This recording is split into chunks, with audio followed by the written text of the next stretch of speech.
For as long as people have called this place home, they've been welcomed with clean air, clean water, and an abundance of nature. As time went on, people saw the need to balance how we build cities with how we protect farms and forests. That's why across Greater Portland, in 24 cities and 3 counties, there's one metro government that brings us all together to maintain that vital balance, to provide services across cities and counties, to create a better future together. Hello, we're Metro. We plan for housing, jobs, and safe transportation. We protect land, air, and water by managing garbage and recycling. We support arts and culture by overseeing local venues to keep the economy growing. And we connect people to nature across 17,000 acres of parks and trails, and at the Oregon Zoo. Metro is all of us working together, connecting how we live today with how we plan for the future. Hello, we're Metro, and so are you. I'd like to call to order the Metro Council business meeting for May 18th, 2023. I will now ask our clerk, Connor, to call the roll. Thank you, President Peterson.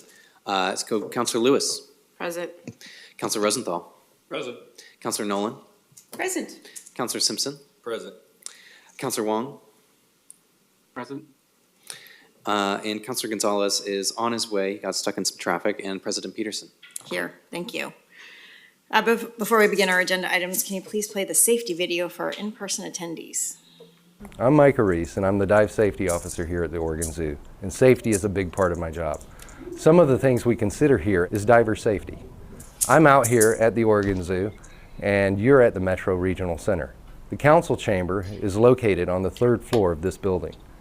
In the event of fire or fire alarm, please exit through the door in the northeast corner of the room, go down the steps to the 2nd floor, and exit through the main entrance by the reception desk and gather in the courtyard outside the entrance. In the event of a medical or fire emergency, please call 911 and notify the security agent at the front desk. The nearest defibrillator is mounted on the steps leading from the reception desk down to Grand Avenue.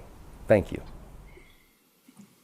All right, I will now open public communication on non-agenda items. Connor, will you please describe the audience or procedures for the public communication portion of the meeting on non-agenda items? Yes, thank you, President Peterson.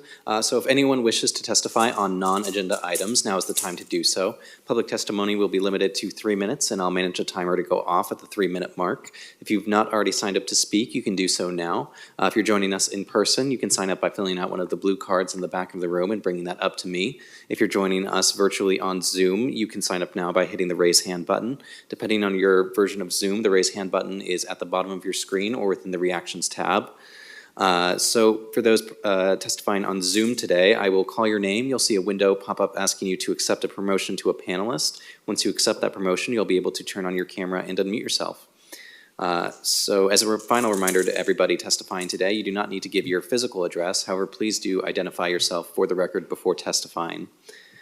With that, I will look for any hands going up and give folks a couple of seconds to find the raise hand button.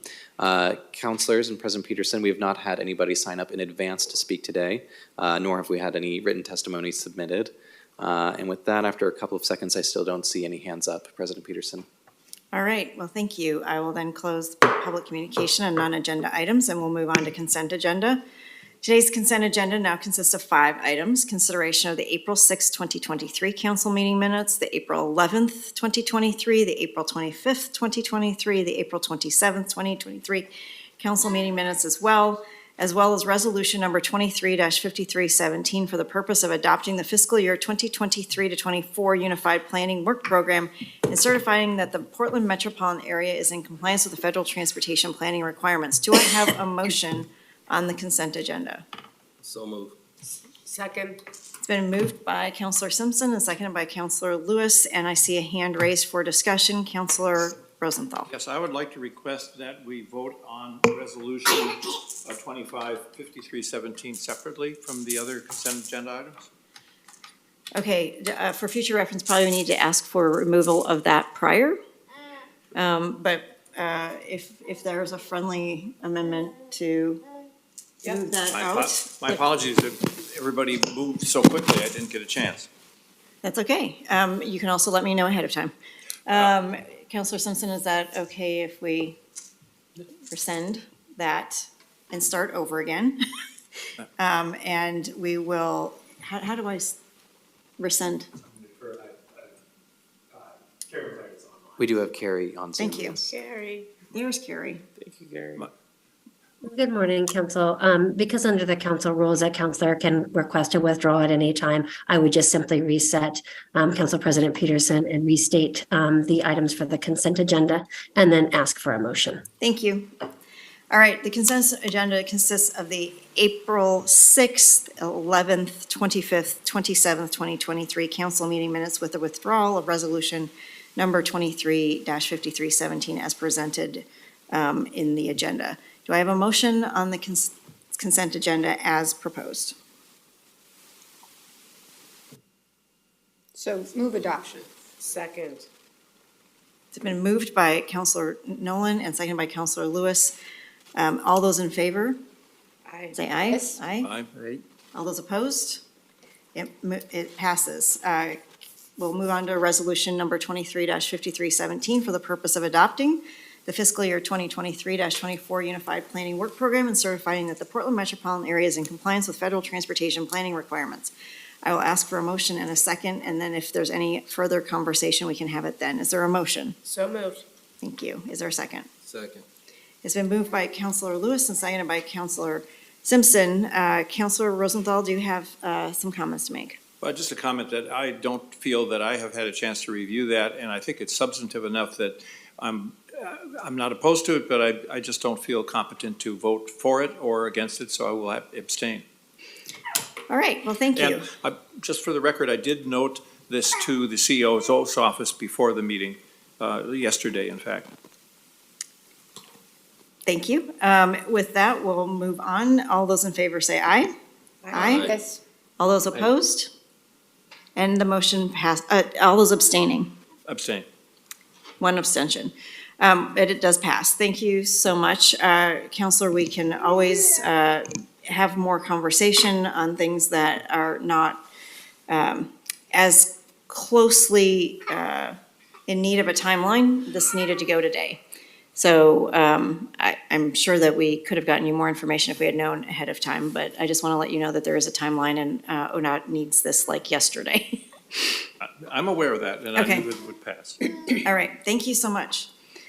We'll move on to our first presentation. Today we have Andrew Scott, our Deputy COO, and our Chief Financial Officer, Brian Kennedy, to do a presentation on the FY 2023-24 approved budget. Thank you, Council President Peterson, members of the council. I'm Brian Kennedy, who use he, him pronouns, Chief Financial Officer for Metro. We have a short presentation today on the fiscal year 2023-24 budget. Next slide, please.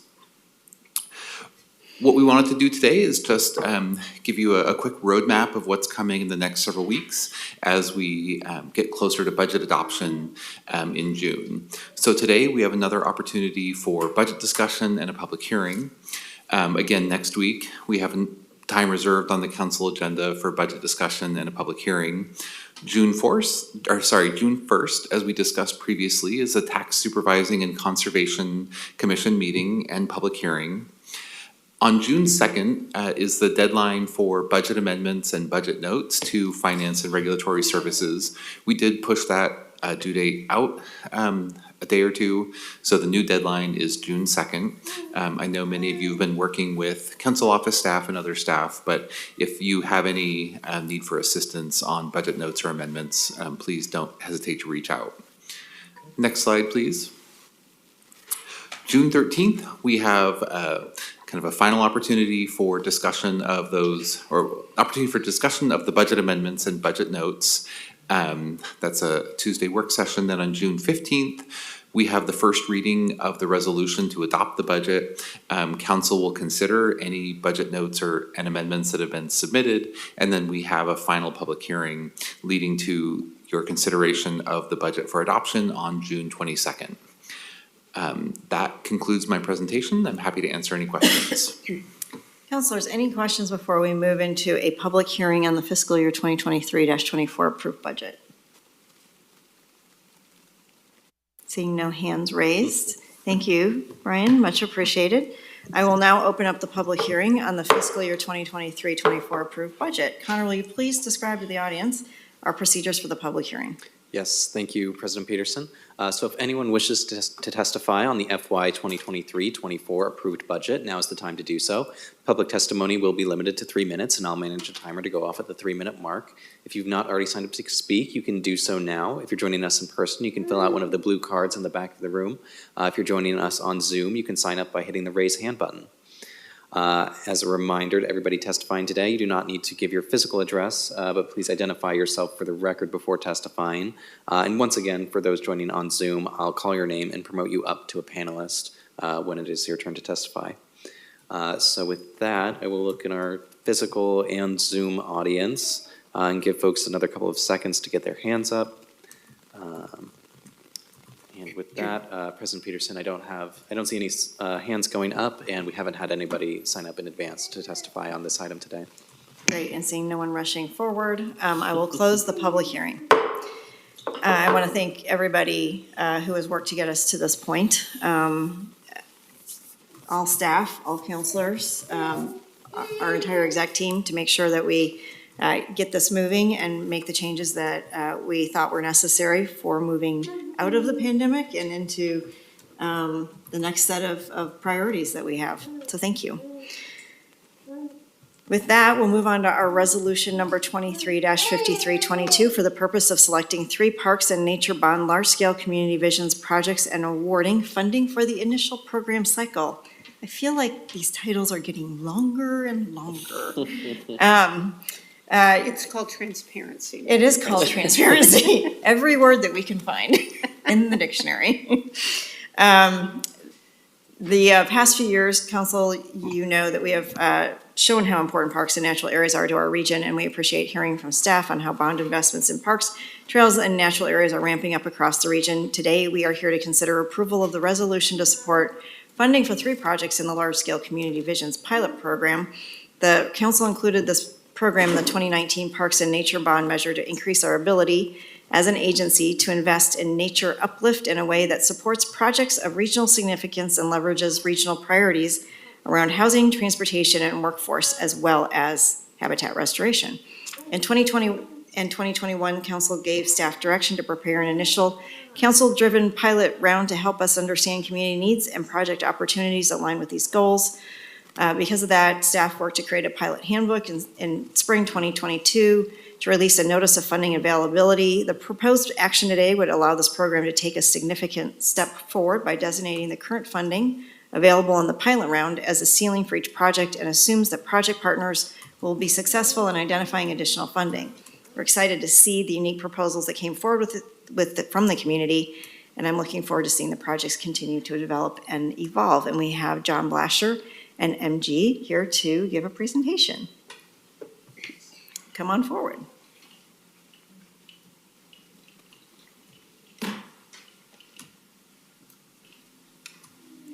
Good morning. Good morning, Council President Peterson, councilors, John Blasher, your Parks and Nature Director. Here today with MG Devereaux to seek your consideration and adoption of resolution number 23-5322 to select 3 large-scale community vision projects to receive funding, as you laid out. Yes, long title today, lots of good work, a lot of progress, still more to go. This is the one of the bonds, Parks and Nature Bonds, last programs to really be at this next phase of implementation. So we're really excited to bring this work to you all today. We can go to the next slide. So thank you again for having us here.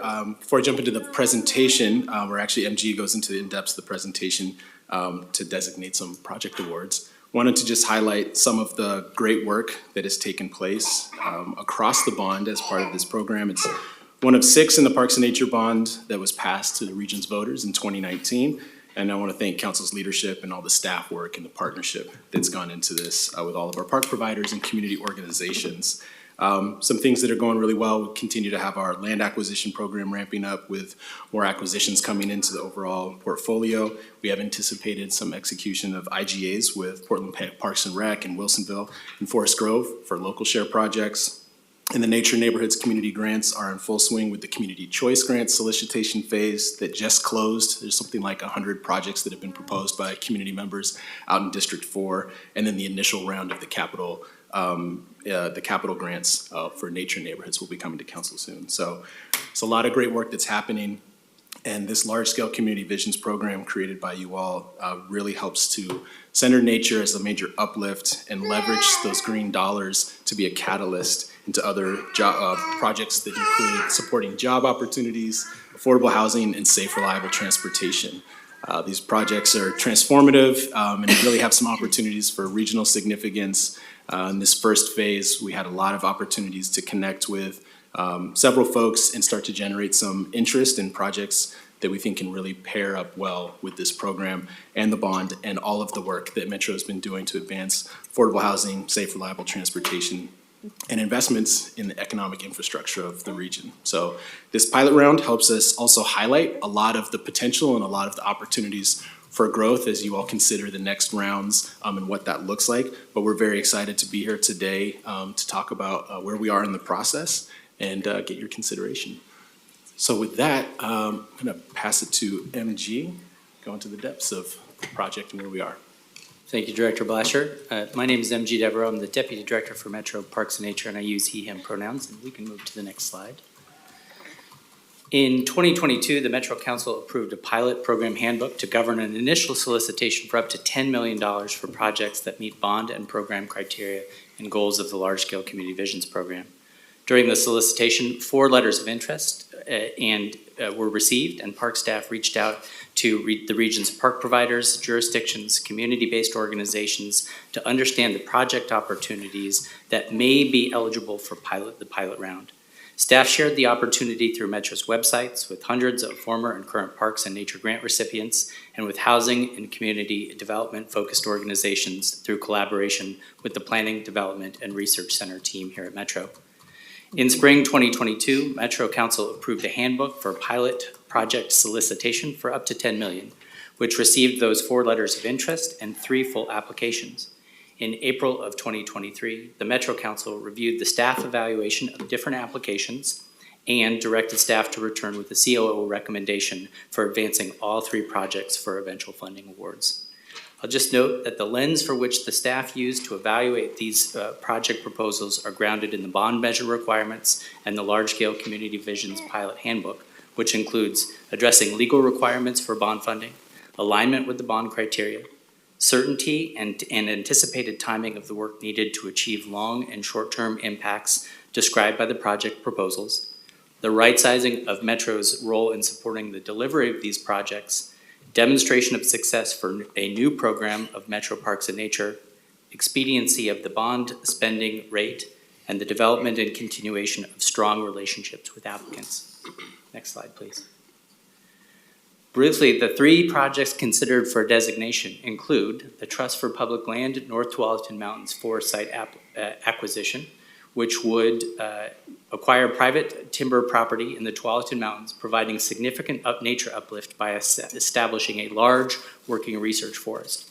The project seeks to protect over 3,000 acres of forest habitat with identified ties to water quality and wildlife habitat. Future research activities proposed on the site could also serve as a catalyst for climate-smart forestry management practices that sequester carbon through variable retention harvest and longer rotations. The project may also be available for mass timber research funding, carbon mitigation research for biofuel development, and this project will be adjacent to future bike lane improvements along Highway 30. The project has a strong recreational mountain bike use community and advocacy that also supports this concept. Some key things to know are that the project has a public partner and a clear defined public capital asset that meet the bond criteria around nature uplift. There will be additional future conversations and actions needed with this applicant to fully achieve the bond program, community engagement, and racial equity criteria, which is something that would be unlocked today with your action. Next slide, please. Another exciting project is the Waterfront Education Park development with the Oregon Museum of Science and Industry, the Columbia River Intertribal Fish Commission, and Prosper Portland that seeks to reconnect us to the Willamette River and serve as a place that heals the land and unites communities through tribal and indigenous lenses and cultural and science blended. This project meets the bond criteria for community engagement, racial equity, nature uplift, and will result in a capital asset. Special attention to the work moving forward would center around cementing a public owner in a way that meets the bond requirements, and this project can also be a catalyst for a larger vision of the OMSI district and the investments in affordable housing and transportation improvements. Next slide, please. The Albina Vision Trust also submitted an application for site acquisition adjacent to the Willamette River, playing a central role in the transformation and revitalization of the lower Albina neighborhood, countering the intentional displacement of Black communities in past decades. This project meets the bond criteria for community engagement, racial equity, and nature uplift, and future work will look through issues around cementing a public ownership in a way that also meets the bond criteria. Next slide, please. When staff presented the evaluation of applications at the April 25th work session, we heard that council wanted us to find a way to support all three projects that applied for the pilot round. Also, finding ways to increase the readiness to accept bond funds will be key in this support, and that maximizing the impact of funds from this pilot round while preserving the ability to have future funding rounds.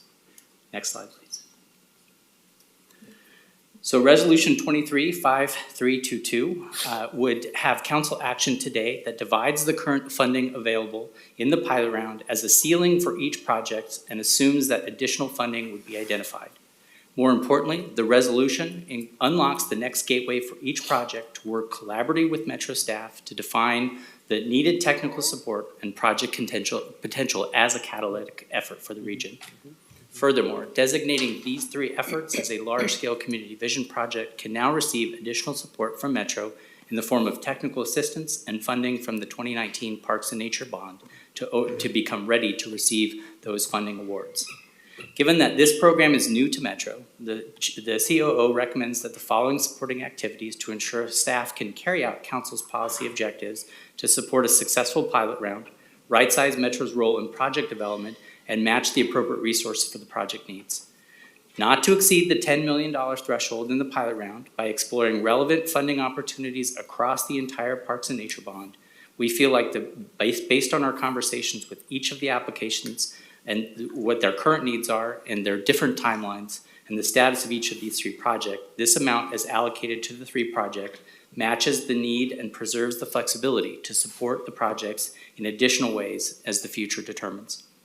This resolution also directs Metro staff to invest needed time, technical support, and collaboration with the goal of realizing the potential of each of these proposed projects of bond criteria and program goals and executing the funding agreements that is specified in the award amount. Next slide, please. We anticipate that there are needed touch points with council in the future, and we see these as currently listed and are open to changing the frequency to meet council's needs for information and updates. With council's understanding that each of these projects will be ready to receive funding on a different timeline, the COO will provide an update to council on the progress forward to determine readiness to execute the initial funding agreements within 3 to 6 months of council's approval of Resolution 23-5322. And in addition, the Metro COO will come back to council if any of these dynamics of the three projects change from the assumptions and expectations established in the spring of 2023. And finally, the COO plans to return to Metro Council when each of these projects is ready to finalize a funding agreement. And so today, next slide, we ask your consideration for the approval of Resolution 23-5322. Thank you. Councilors, any questions, observations? Councilor Simpson, Gonzalez, Lewis. Thank you so much, Madam President. Thank you, John MG, for that presentation. I know we've gone back and forth on these three projects now a couple of times. So my real question is, they total $15.5 million, all three together. What are those other places you're looking at to fund or to supplement they're asking for. And then my next question is really around timeline. When will the next round be opened up for community to be able to submit projects? Thank you, Councilor Simpson. In answer to your first question, one of the things that we believe that this resolution will enable us to do is to work more directly with the applications and the applicants. Having a grant funding round has been sort of on two sides of a table, and we'd like to move to sort of a collaborative place so that we can understand the project needs. So part of what we would be doing in the next 3 to 6 months is identifying where those fund opportunities would be outside of the large-scale community vision program. If it's additional areas inside the 2019 Parks and Nature Bond and the other 5 buckets that of work that we're doing that those projects might be eligible for, additional metro programs like the 2040 planning grants or other sources of money that may even come outside of metro that we could help match for those requirements. I think key to what we want to make sure that council understands is that at least in this round, we would not be exceeding that 10 million threshold. And so if there were an award or a need outside of that 10 million, that would be one of the things that we would suggest that the COO would come back to council for other discussion. In regards to your second question, part of what we hope to do in this next phase is also speak to community and speak to counselors about what was a success in this pilot round and where the criteria may need to change or what strategies we need to do to update the list of folks that we've talked to, with the goal of having a next pilot round available either by the end of this year, calendar year 23, or the first part of the year 2024. Thank you, MG. Thank you, John. All right, Councilor Gonzalez, then Lewis, then Rosenthal, then Huang. All right. So I always love seeing you guys come and present. But I want to start off first by apologizing for being late. As you might have heard, the Willamette River water is like elevated, so the bridges need to go up and down to let boats through. And yeah, I got stuck behind the bridge lift. It was great though. Lovely seeing. Right after the JPAC meeting. Right after the JPAC meeting, seeing our transportation system at work, it was just like it was meant to be.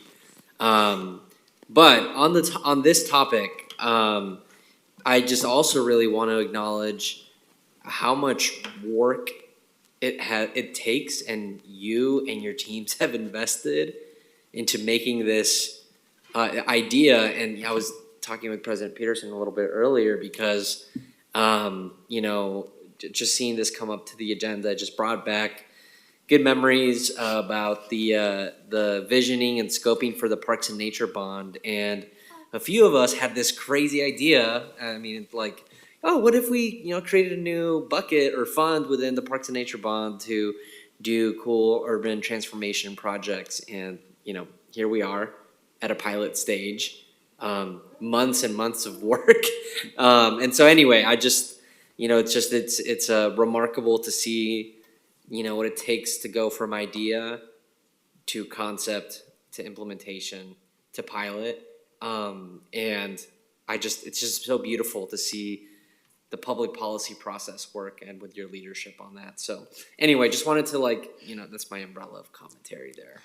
You know, just had the opportunity to share. I really like the projects, obviously, in the pilot. You've done a great job of briefing us. Tremendous opportunities. I think the feedback that you'll hear is obviously like, how do we do these projects throughout the region? You know, obviously the Willamette River is just such a beautiful asset to our region. There's so many opportunities, and I want to help you find some outside of that area. So hoping we can really catalyze some exciting projects, and look forward to working with you, especially, of course, to find something in Washington County. I would love to see that. So hopefully it's the kind of feedback that recharges the batteries, las pilas, as my dad would say. So yeah, thanks guys, appreciate it. Thank you, Counselor. Yeah. Counselor Lewis? Yes, thank you so much. I'd like to thank you, Director Blasher, and MG in particular. You're no stranger to large community visions that are particularly complex. And what I wish for you is that these are less complex than the ones we worked on together before. But I am extremely supportive of the 3 projects that are coming forward. I think in particular, having 2 on the Willamette River at the urban core is important because Willamette is the gem of our region. And if you're on the east side of the river in our city of Portland, sometimes you don't even know that there's a river there. I have the opportunity to launch my dragon boat once a week on the west side, so I've actually seen some of this shoreline and the industrial remnants there from the water view, and I know that we have so much opportunity. The kind of lessons learned out of Willamette Falls, I don't want us to forget, and in particular, the opportunity to be really strategic with a public partner owning the parcels. I haven't seen us raise our hand, and it's probably appropriate that we're not first. But in particular with the Albina Vision Trust, we are an adjacent property owner already and not an insignificant one. That convention center is a massive investment we've made right there in that district. So I would hope that we'd be able to see some pluses and minuses about if we were to be the public partner, who would be the owner. Additionally, with the work that's gone in at OMSI, council's had a few opportunities to meet with tribal leaders. But I would hope that we would continue to be iterative and collaborative in regards to other governments in that project in particular. We're at a real turning point in this project where it's going from something that there's a handbook, something that there's a hope and a dream that was envisioned both by council but also by you and your leadership and the staff in the agency, into something that's going to be co-creative, collaborative, and really live in community. So thank you for bringing us to this turning point moment. Thank you, Councilor. Councilor Rosenthal, then Wong. Thank you, Madam Chair. Again, echoing what the other councilors have said, I think the program is showing that it has the great potential for success. I think all 3 of these projects show vision. They also show that we are capable and willing to work with people to deal with things where they're not exactly perfect applications and they have some gaps, and that we're willing to identify those and work with those and be flexible, and I think that's important. I can think of several community scale of vision projects that could come up in the future. One of them was mentioned, of course, the Willamette Falls. But I hope that this stimulates other groups to come forward in the future for the next round and to think about how to do it. And now that we have the sort of the rules of the road a little bit more established, I hope it makes things a little easier for you and a little less time consuming for your reviews and your prognosis going forward. Thank you very much. Thank you. Councilor Wong. Great. Thank you, Madam President, and thank you to the staff, John and MG, and a huge thank you to the community who dreamed these up and brought these visions forward. I'm just really excited that these 3 really kind of live up to our values in advancing racial equity and making up for past harms. So I'm really excited to support all 3 of these. I know we're doing these not because they're easy, but exactly because they're hard and difficult. I think that was a JFK quote. And I know this is just the first step in a long and winding process, but I'm excited to be here to support all 3. And my question actually would be, after today, and as we move towards signing more formal agreements and things like that, how is your team going to help manage expectations and have these be important first steps and catalytic, but also knowing that for some of these visions, it's going to be massive scale and hundreds of millions of dollars of investment, of which we are a small part. So what is your thought process for communicating and managing kind of expectations and setting the right tone, but, making sure that we're realistic about, our role and contribution. Thank you, Councilor Wong. I can take the first part of that and then hand it to MG. One of the things that one of your predecessors, Councilor Craddock, had mentioned in some of our conversations was how do we make sure that with this program, even the investments that come from the bond, you still get a good nature uplift and you get that piece. So I think that's one of the core things that we'll be building on with all of these projects is making sure that if there's this investment from these bond dollars from Parks and Nature, that the public will still end with a great capital asset and a piece of nature, hopefully closer to home. As part of the bigger picture in all these projects, there's a lot of unknowns, and I think part of those things can be built into the funding agreements and some expectations for how we can ensure that we're putting these funds to use to unlock everything else. And then also how it can tie to the bond outcomes work that we've done to say, how do we have these bigger impacts and outcomes? But MG, I don't know if you have any other detail of how we're thinking of kind of beyond. Thank you, Director Blasher. Counselor, I think one of the things that we're prepared to do is we've dedicated significant staff resources to make sure that we've got attention to each of these projects, as well as we have a track record with Inside Parks and Nature of building on success, whether it's the Nature and Neighborhoods grant program, whether it's the Levy Capital program. I think we've got the tools in place to make sure that we have the structure to follow up and to provide excellence. And part of what our staff is going to be doing in the next 3 to 12 months is really developing those measurable funding agreements so that we can set a joint expectation with our project applicants and be able to communicate that both to you and to community about what those outcomes and what the impact of Metro's dollars into these programs look like. Thank you, MG. And I think part of the messaging for the broader public, in my opinion, and feel free to use around is, we're looking for partners to make these complex visions a reality. So we might be an early, adopter or investor, but it's really going to take a whole village to make these real. So I think that's part of what I want to communicate is, we're all in, and everyone else must be as well. Thanks. Thank you. We'll just wrap this up. I know Councilor Nolan has said ditto to everything that's been said. That's succinct. Thank you.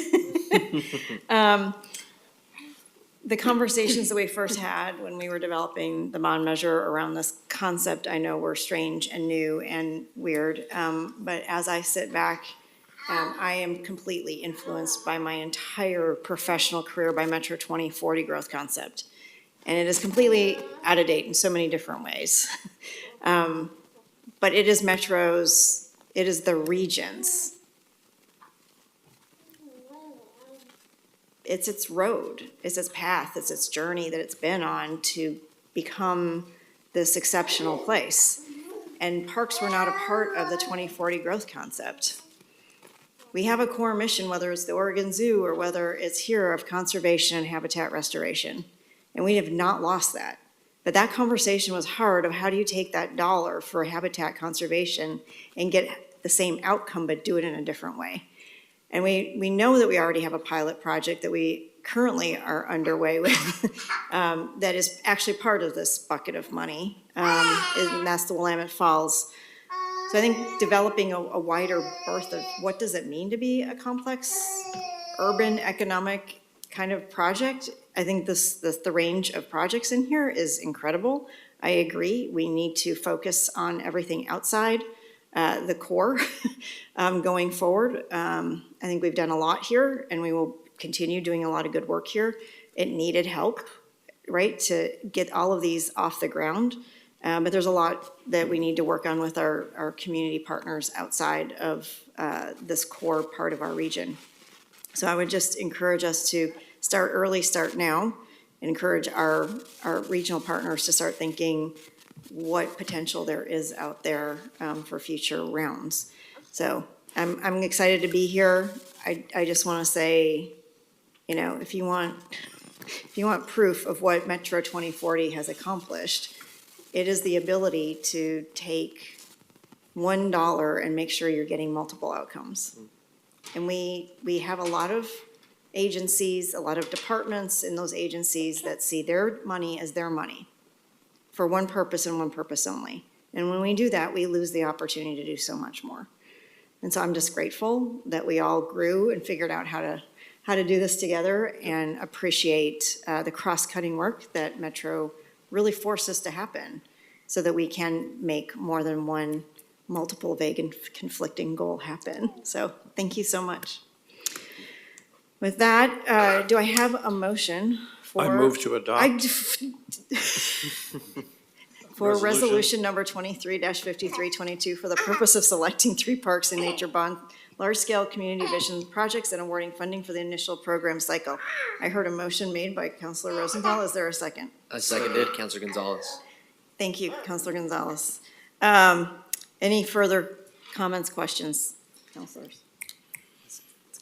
All right, Connor, will you please call the roll? Yes, thank you, President Peterson. Counselor Wong. Aye. Counselor Rosenthal. Aye. Counselor Lewis. Aye. Counselor Nolan. Yes. Counselor Gonzalez. Very excited, yes. Counselor Simpson. Aye. And President Peterson. Aye. Thank you all. It's a good first step. Thank you very much. All right, we'll move on to ordinances. Our next agenda item is the first reading and public hearing of 2 separate ordinances for the annexation of land in the Metro District boundary. For the sake of efficiency, we will hold the 2 public hearings together after the staff presentation. And we have ordinance number 23-1493 for the purpose of annexing to the Metro District approximately 20.27 acres located in Hillsborough on the east side of Northeast Sewell Road Avenue. And ordinance number 23-1494 for the purpose of annexing to the Metro District approximately 27.41 acres located in Hillsborough on the east side of Northwest Sewell Avenue and the north side of Northeast Evergreen Road. We have our attorney, Carrie McLaren, here to read the procedural requirements for this portion of the meeting. Carrie? Thank you, President Peterson and Council. Because these annexations involve land use applications that require a quasi-judicial hearing, there are some additional procedural requirements that must be addressed. First, council members must declare a conflict of interest or ex parte contact prior to the staff presentation. If a councilor has a conflict of interest, they are not allowed to participate in the council discussion or vote on that application. If a councilor has had an ex parte contact, they must declare the substance of it on the record, and it is subject to rebuttal. Discussions with Metro staff are not considered ex parte contacts. Councilors will be asked to declare any conflict of interest or an ex parte contact after I describe additional procedural requirements. For quasi-judicial hearings of this type, Oregon land use statutes require the following statement of the procedures. Under section 3.09.070 of the Metro Code, this type of annexation into the Metro District boundary must be initiated by petition, which must be reviewed and acted upon by the council following a public hearing. Public testimony at this hearing should only address the applicable approval criteria. The approval criteria are set forth in section 3.09.070 of the Metro Code and are more specifically identified in the staff report, which is part of the packet of materials before the council. The decision of the council, sorry, I've lost my part here. Excuse me a moment. The decision of council is final, although it can be challenged by filing a notice of intent to appeal with the Land Use Board of Appeals within 21 days of the final decision.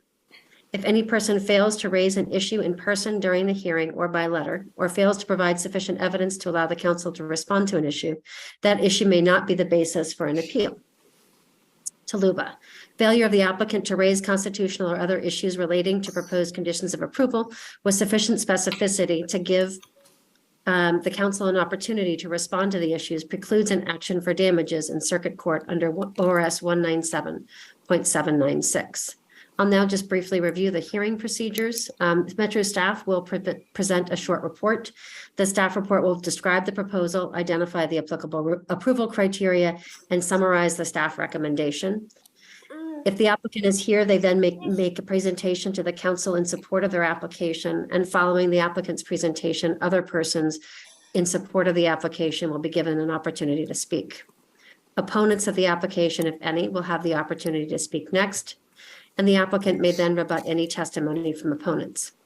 Public testimony will then be closed. After the record is closed to all parties, council members may discuss the request and ask questions of staff. A council vote will not be held until after the second reading. This hearing is part of the official record. In your testimony, please speak specifically about this application and how the criteria relate to the request. Please submit a copy of any written testimony, and we will maintain that as part of the record in these matters.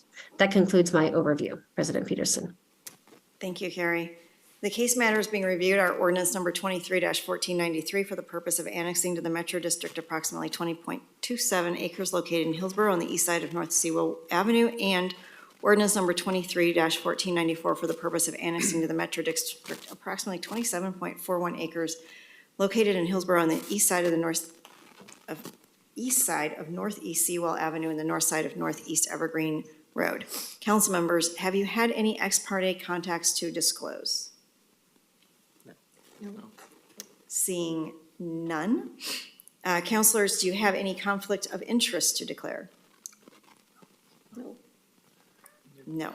All right. Seeing none, I will move this over to Glenn Hamburg to give us the overview. Thank you. Yeah, thank you. Good morning, Council President Peterson and councilors. I'm Glenn Hamburg, Associate Regional Planner using he, him pronouns. And as noted, we're having a combined public hearing on two separate ordinances today, both of which propose annexation of territory in Hillsborough to the Metro District. For context, the applicant in both proposals is the same. The approval criteria for both are the same, and the subject territories are in a similar location, if that's helpful. The first ordinance, 23-1493, would annex to the Metro District approximately 20.37 acres. In the second ordinance, 23-1494, as mentioned, would annex approximately 27.41 acres of Hillsborough to the district. Both areas are located north of Evergreen Road, so approximately near the Hillsborough Airport, on the east side of Northeast Sewell Avenue. And both proposals include adjacent portions of public right-of-way. Maps of these areas are included in the staff reports and the draft ordinances in your packets if you want to take a look. The subject territories in both proposals are already inside of the urban growth boundary and have all already been annexed by the city of Hillsborough. The city of Hillsborough has already zoned all of this territory consistent with the city's adopted and acknowledged comprehensive plan. However, before any actual urban use or development of these territories can occur, the territories must be annexed to the Metro District, hence these two applications. So as council noted, the criteria for annexation to the district are in Metro Code subsection 309-070E, which requires that the territory be in the UGB, the territory be subject to measures that prevent urbanization until the territory is annexed to a city or to service districts that are going to provide urban services to that development. And then finally, that the proposal be consistent with any applicable cooperative or urban service agreements pursuant to ORS Chapter 195 of any concept plan. That's a lot. As outlined in both of the staff reports, though, both of the applications meet all of this criteria. So all of the territory in both of the applications were included in the UGB back in 2005 with the adoption of Metro Ordinance 051070A. The territory in the first ordinance, 23-1493, was recently annexed by the city of Hillsborough under their local file number AN006-22. And then the territory in the other ordinance, 23-1494, was annexed to the city under local file number 3, actually, AN002-22, AN005-22, and AN010-22. That's all to say it meets the criteria that it's already been annexed to the city. And as previously noted, the subject territories are not under the county's jurisdiction, Washington County, and urban services to the territory's prospective development would be provided by the city of Hillsborough and Clean Water Services with regards to water and sewer services. The city's comprehensive plan intends for these territories to be for industrial use, and the city has already zoned these properties for industrial use as appropriate. Owners of all of the subject territories have consented to the proposed annexations. Notice of proposals, of both proposals have been published in the Oregonian, posted on site, and mailed to owners of nearby property and to other interested parties. Staff have received no written opposition to either proposal. However, one nearby property owner, Mark Acuff, submitted some written questions just yesterday about the second ordinance, 23-1494, which I understand are included in the record. I've already responded to Mark's questions directly, but I thought I'd give you just a quick summary of what those responses are in case they're of interest. To be clear, Mark's identified properties are not included in either proposal, meaning those properties would not be annexed into the Metro District if either or both ordinances adopted. Nor would adoption of either of these ordinances result in Metro tax implications for Mark's identified properties. Annexation to the district would also not itself authorize any development, be it a road, be it utility services, be it buildings. This is sort of a bureaucratic precursor to the city of Hillsborough being able to authorize in the future urban development, whatever that development might be, consistent with its plans and local regulations. Finally, annexation of the subject territories to the Metro District would not change the land uses allowed on Mark's identified properties. It just allows for the city of Hillsborough to exercise its own land use regulations with regard to the identified properties. So because the two proposals meet the approval criteria and because staff have received no opposition, staff recommends approval of both ordinances, number 23-1493 and 23-1494. Thank you. Great, thank you. Councilors, any questions for staff? All right, seeing none, then we'll move. Oh, Sorry, quick comment. Councilor Gonzalez. I was struggling to find the button.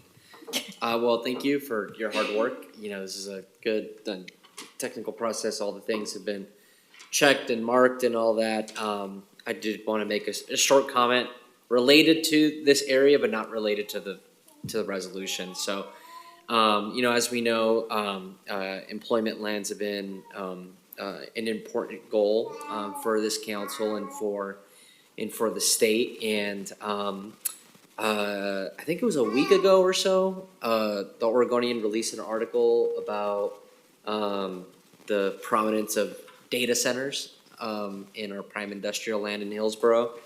You know, I've talked with some of the city leaders there, just, you know, really talking about that, and you know, they are putting in mechanisms to try and protect against that as much as possible in terms of the goals that we have set.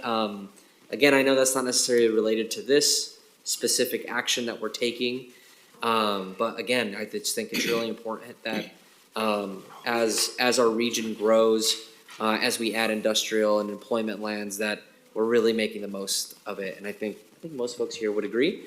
And I'll just leave it at that. And thank you for bringing this for us and following a good process. Thank you, Councilor. Totally tangent. Turns out that a lot of those data centers are only built for a 10 to 12-year lifespan. So good to keep in mind that the technology might be moving beyond the data centers soon, which would help with some of that issue. With that, I will go ahead and open our public hearing for ordinance number 23-1493 and ordinance number 23-1494. Connor, will you please describe to the audience our procedures for the public hearing? Yes, thank you, President Peterson. So if anyone wishes to testify on ordinance number 23-1493 or ordinance number 23-1494, now is the time to do so. Public testimony will be limited to 3 minutes and we'll be managing a timer to go off at the 3-minute mark. If you've not already signed up to speak, you can do so now. If you're joining us in person, you can fill out one of the blue cards in the back of the room and bring that up to me. If you're joining on Zoom, you can sign up by raising your hand. Depending on your version of Zoom, the raise hand button is at the bottom of your screen or within the reactions tab. For those testifying via Zoom today, I will call your name. You'll see a window pop up asking you to accept a promotion to a panelist.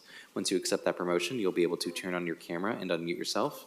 And as a reminder to everybody testifying today, you do not need to give your physical address. However, please do identify yourself for the record before testifying. So with that, President Peterson, councilors, I'll just give folks another couple of seconds to get their hands up. We've not had anybody sign up to speak today, but I'll just give folks in the audience another moment or two. And with that, I do not see any hands up, President Peterson. With that, we will move on. We will close the public hearing and we'll schedule our second reading, council consideration and vote for June 8th. Thank you, and thank you, Glenn. Thank you. With that, we'll move on to Deputy Chief Operating Officer Communication. Andrew, do you have anything to share today? I do. Thank you, President Peterson. And COO Madrigal is on a site visit with the zoo team down in Monterey. So we're excited to hear what they're going to learn and bring back. The one update I have for you today is to keep you abreast of the situation with Multnomah County's rollout of the Supportive Housing Services Program. The Supportive Housing Services Intergovernmental Agreement includes a corrective action mechanism for instances when counties underperform, they underspend, or otherwise are not living up to the expectations of the region in addressing that issues that are outlined in the spend down plans that are required of each county. So I want to let you know that Metro has initiated a corrective action plan with Multnomah County. Multnomah County's second quarter report and their presentation to the Oversight Committee earlier this year in March noted a material deviation in their fiscal spend down plan that was associated with the fiscal year 2023 budget. Metro began engagement with county staff after that report to identify opportunities to get back on track. Discussions led us to request performance improvements from Multnomah County. The county's suggested changes unfortunately did not meet our expectations for meeting that spend down plan requirements for this fiscal year. And last week, Metro began the process of initiating a corrective action plan. I want to note Multnomah County recognizes its responsibility to meet the expectations of voters, taxpayers, and people experiencing homelessness. And they are a collaborative partner in the development of this plan, which is also required by the IGA. Metro staff has met with county staff and leadership this week. We're going to continue to meet with Multnomah County staff and leadership weekly at a minimum to develop a plan that helps them meet their spend down goals they set for the fiscal year and set them on a better path for next year. You may also have seen media reporting underperformance in Multnomah County's third quarter report, which just was released this week. While the corrective action plan was not initiated in response to that report, it's important to note that the county's trajectory of spend down does not seem to be improving. A full list and details of the corrective actions are being developed by Metro staff in collaboration with Multnomah County over the coming weeks, and we will make sure to keep council updated throughout this process. We also have staff in the room if you have any additional questions about where we are with Multnomah County right now. Okay, thank you. Any questions? All right, Councilor Communications. Councilor Rosenthal, Lynn Gonzalez. Thank you, Madam President. I just want to report, I happened to attend the WEA session yesterday on land use, and of course, we also had a UGB update. It was interesting to note that the city of North Plains, which is not a metro jurisdiction, is submitting a request in response to SB4 for addition of 855 acres to their urban growth boundary, which includes a 500-acre site and a 250-acre site, which they are hoping to be added to the potential list of industrial development in that area. So I think that's something of interest. Thank you for sharing that. Carrie, while you're here, just a question about the fact that we do have a MOU or an IGA, I don't remember what it is, with the city of Sandy on growth, but I don't believe we have one with North Plains, do we? President Peterson, that is a good question. I'm going to need to follow up with you on that, but I will do so and circulate my findings to the council, and then we can have any follow-up discussion that you may wish. That's great. I think it's just good to have those in place so that we can have a partnership in dealing with growth rather than a worry all the time about what's going on and clarifying roles and responsibilities. So it would be something to start thinking about, obviously not to micromanage another city, but to rather to support and figure out how the region now needs to work with North Plains as it continues to grow. Thank you. Councilor Gonzalez, then Lewis. Thanks, President Peterson. A few things. I do want to make a really brief comment on the corrective action plan that Andrew shared. I think it's good to have had a few days to let the news sit and to have a rational opportunity to give some feedback. And I think obviously it's very disappointing, and we need to and must do better. But when I ultimately when I come down back to earth and thinking about the frustration that I feel, that the voters feel, we're tied at the hip with the joint office in terms of their success is our success and vice versa with this measure. And so I'm really encourage our staff to be engaged, firm, supportive, and also we will work with our elected leaders to expedite as much as we can, and a lot of transitions happening in the joint office. So I'll just leave the comment at that, but I really appreciate the swiftness that we've taken, and look forward to seeing how that evolves. And this is the first example of this action with this measure, and so hoping that we see some good progress. So. On my updates, obviously this morning we had JPACT, which was a really productive dialogue. We talked about the RTP policies project list. We got and earned approval on the climate reduction program, which will be coming to council for a vote soon. We discussed a few other things, high capacity transit strategy update, and et cetera. There's another thing on the agenda that I'm forgetting because I don't have it in front of me, but a very good conversation, and thankful for the dialogue. Also yesterday, there was a really wonderful community charla, like a community talk, hosted by Bienestar in Hillsborough, which is one of our affordable housing developers and community-based organizations based on the west side. And there was 120 people there. And the event was primarily in Spanish. It was all in Spanish. And it was just really incredible to, one, be in community, and two, to have just to reconnect to that sense of urgency for this housing crisis that we have. Housing affordability, homeownership, rents, et cetera. And just I'm feeling really fired up and energized. And there will be more, I'm sure, and I really, encourage counselors to attend the conversations happening in your districts with your communities. I know that you're very engaged, but I'm just leaving fired up after that. And some really clear directives, examples. Patricia was there. And also, just on a side note, I just want to talk about how incredible it was to have Metro counselor and the Metro director be able to just talk in Spanish for 2 hours nonstop with community. That was just incredible. I hope that we're able to, Marisa's not here, but our agency leadership to, be able to continue to prioritize hires that bring different skills, not only in Spanish, but the many different languages that our communities speak, because honestly, and to use a millennial term, it just hits different, it hits different and it hits in the heart. And I'm hoping people feel more connected to Metro and to the work that we're doing. But yeah, a lot of urgency there. Thank you. Awesome, thank you. Councilor Lewis and then Rosenthal. Sure, I'd like to also echo my thanks for our Deputy COO report focusing in on the corrective action today. I think it's really important that we are paying attention to that work. Our promise to the voters was not on the frame of inputs. It was not on the frame of how we are going to continue to work on the program through throwing, plans up in the air and, continuing to do some of the same things over and over again. Our promise to the voters was in outputs and outcomes. And we know a lot of the models that we use at our community-based partners work, but they need to be funded appropriately, and they need to be worked with respect and dignity. That includes frontline workers, but also includes how the three counties execute their contracts and their reimbursement models with partners.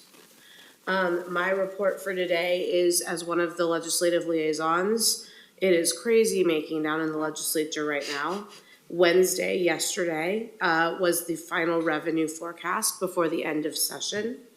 It's the revenue forecast that the legislature's budget will be based on and the final piece needed for the final budget negotiations. The forecast showed the economy is showing some signs of renewed strength as housing and manufacturing stabilize and income growth is again outpacing inflation. All of these indicate a sudden stop or recession, in the economy in the short term is unlikely. Even so, Oregon's economy will slow noticeably in the 23-25 biennium. An update on the walkout. The Senate Republicans are continuing to be on their walkout. You'll recall that voters passed Measure 113 last year, which bars legislators from being reelected if they have 10 or more unexcused absences on the floor. 3 Senate Rs were meant to hit that 10 last Friday. House and Senate D and R leadership has been meeting since last Wednesday to try and resolve, and the Senate Democrats agreed to not hold floor until Monday morning to allow more time for negotiation. There are now a handful of Senate Republicans that have more than 10 unexcused absences. Regarding the Interstate Bridge Replacement Project, that bill should be voted out of committee on Tuesday, and then its first stop is the House floor. And then finally, colleagues, this is really important for us. Clackamas County has dropped a bill in response to our metro land swap through several representatives led chiefly by Rep. Keeb and Canby. This bill will do 2 things. First, it will bring Clackamas County land back into the UGB that we removed in the latest land swap. Second, it would require local government approval for all future land swaps. This bill is dead upon arrival. It was sent to a policy committee, and the policy committees are already past their chamber deadlines.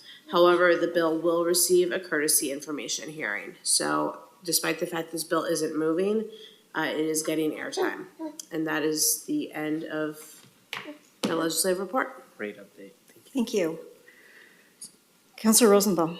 My apologies, I should have mentioned this earlier. I had an opportunity, thank you, Madam President, had an opportunity to meet with the city of Sherwood, and they just confirmed their timeline they're on timeline to submit a request for an urban growth boundary extension or expansion by the end of this year, I believe.